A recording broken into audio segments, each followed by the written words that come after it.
Hello friends, welcome to study stage. तो आज की वीडियो में हम लोग मैरिज बायोडाटा यानी शादी के लिए बायोडाटा बनाना सीखेंगे। अब लड़के वाले की तरफ से बायोडाटा देना हो या फिर लड़की वाले की तरफ से बायोडाटा देना है, बिल्कुल सेम तरीका है दोनों को बनाने का, ठीक ना। बहुत ही सिंपल तरीके से हम लोग यहाँ पे सीखने वाले हैं। चलिए स्टार्ट करते हैं कैसे मैरिज बायोडाटा बनाया जाता है स्टेप बाय स्टेप। यहाँ पे देखिए, सबसे पहले आपको पर्सनल डिटेल में लिखना है, ठीक। तो पर्सनल डिटेल में आप क्या लिखेंगे, नेम लिख करके आपका यहाँ पे नाम लिखना है। यहाँ पे हम आपको सब एग्जाम्पल के तौर पे बताने वाले हैं। तो नेम लिखेंगे, जो आपका नाम होगा, जैसे कि लड़की वाले की तरफ से तो हम एग्जाम्पल के तौर पे लिख रहे हैं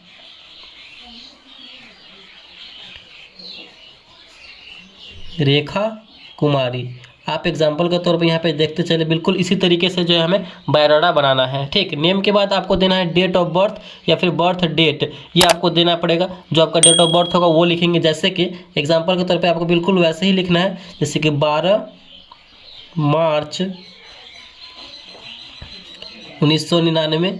जो आपका डेट ऑफ बर्थ होगा 2000, 2001 या फिर 1998, 97, जो आपका होगा बिल्कुल उसी तरीके से यहाँ पे जैसे लिखे हैं हमें बिल्कुल उसी तरीके से आपको भी लिखना है। और उसके बाद है टाइम ऑफ बर्थ, यानी किस समय आपका जन्म हुआ। तो आपके फैमिली में जो लिख के रखे होंगे बस उसी के आधार पर आपको यहाँ पर लिखना है, ठीक। जैसे कि अगर ले लेते हैं 11:20 पे PM, ठीक। आपको जिस समय वहाँ पे घर में जो लिखा होगा बिल्कुल उसी तरीके से आपको लिखना है, बिल्कुल वही डेट और डेट ऑफ बर्थ लिखना है, टाइम भी लिखना है, ठीक। और उसके बाद हमारे यहाँ पे राशि भी आपको लिखना है, जैसे कि मेष राशि हो गया, तुला राशि हो गया। देखिए राशि क्या होता है, आपका जो नाम होता है उसका जो फर्स्ट लेटर होता है उसके अनुसार यहाँ पे राशि डिपेंड होता है। तो यहाँ पे हम ले लेते हैं राशि में तुला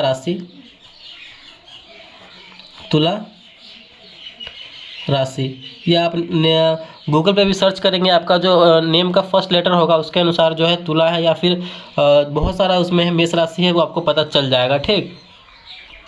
देखिए उतना होने के बाद राशि के बाद आपको यहाँ पे लिखना है कॉम्प्लेक्शन में आपको क्या देना है, इसका मतलब होता है आप गोरापन है या फिर आपका रंग कैसा है, ठीक ना। रंग इसका मतलब हुआ रंग, कॉम्प्लेक्शन में मतलब हुआ रंग। तो आप यहाँ पे अगर गोरा है तो लिखेंगे फेयर, ठीक। अगर आप थोड़ा सांवलापन में है तो आप डार्क स्किन्ड लिखेंगे या फिर लाइटली ब्लैक लिखेंगे, इस प्रकार जो आप लिख सकते हैं।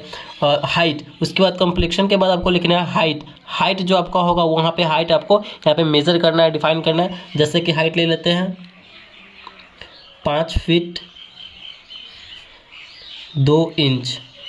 यहाँ पे आपको हम एग्जांपल के तौर पे बताते चल रहे हैं, बिल्कुल इसी प्रकार जो है आपको अपना बायोडाटा बनाना है, मैरिज बायोडाटा। उसके बाद हाइट देने के बाद हम क्या लिखेंगे, तो एजुकेशन के बारे में बताएंगे, अपने एजुकेशन के बारे में। आप की कहाँ तक एजुकेशन है, कहाँ तक पढ़ाई कंप्लीट हो चुकी है, तो आप यहाँ पे लिख सकते हैं।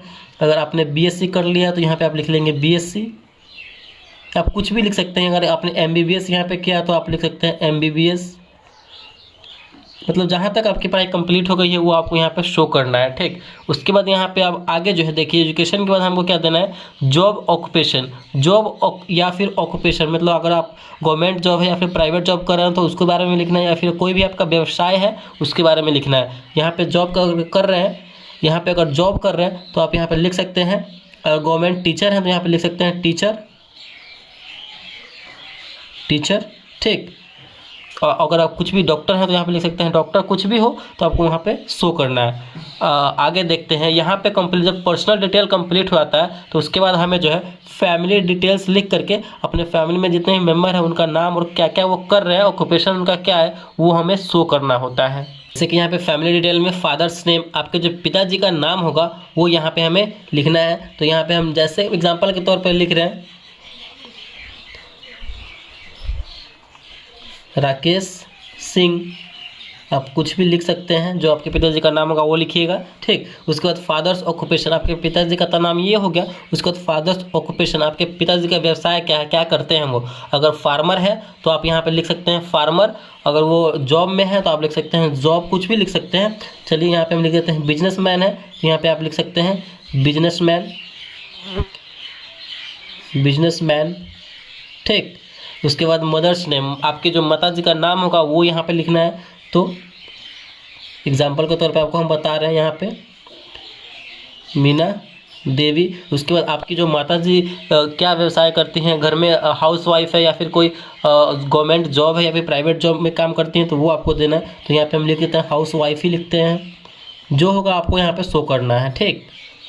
हाउसवाइफ। उसके बाद है आपको जो फैमिली डिटेल कंप्लीट हो जाएगा, उसके बाद अगर यहाँ पे आप ब्रदर और सिस्टर का नाम भी दे सकते हैं या फिर कितने ब्रदर हैं कितने सिस्टर हैं वो भी लिख सकते हैं। उसके बाद लास्ट हमारा आता है कॉन्टैक्ट डिटेल्स।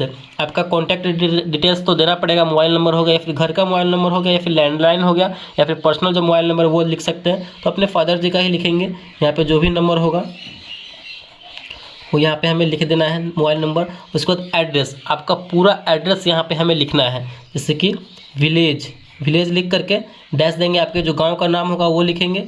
उसके बाद कॉमा, फिर आपको पोस्ट ऑफिस लिखना होगा, पीओ, फिर कॉमा देंगे, फिर उसके बाद जो पोस्ट ऑफिस होगा वो लिखेंगे, फिर उसके बाद पीएस यानी पुलिस स्टेशन लिखेंगे, ठीक। उसके बाद अपना डिस्ट्रिक्ट लिखेंगे और जिस स्टेट से हैं वो स्टेट लिखेंगे। कंप्लीट आपका यहाँ पे मैरिज बायोडाटा कंप्लीट हो जाता है। तो यही फॉर्मेट है आपका मैरिज बायोडाटा बनाने का। तो इसी तरीके से हम मैरिज बायोडाटा बनाएंगे। तो अगर वीडियो को अच्छा लगा और पसंद आया तो प्लीज़ वीडियो को लाइक कीजिएगा, चैनल पर नए हैं तो चैनल को सब्सक्राइब जरूर कीजिएगा। Thank you.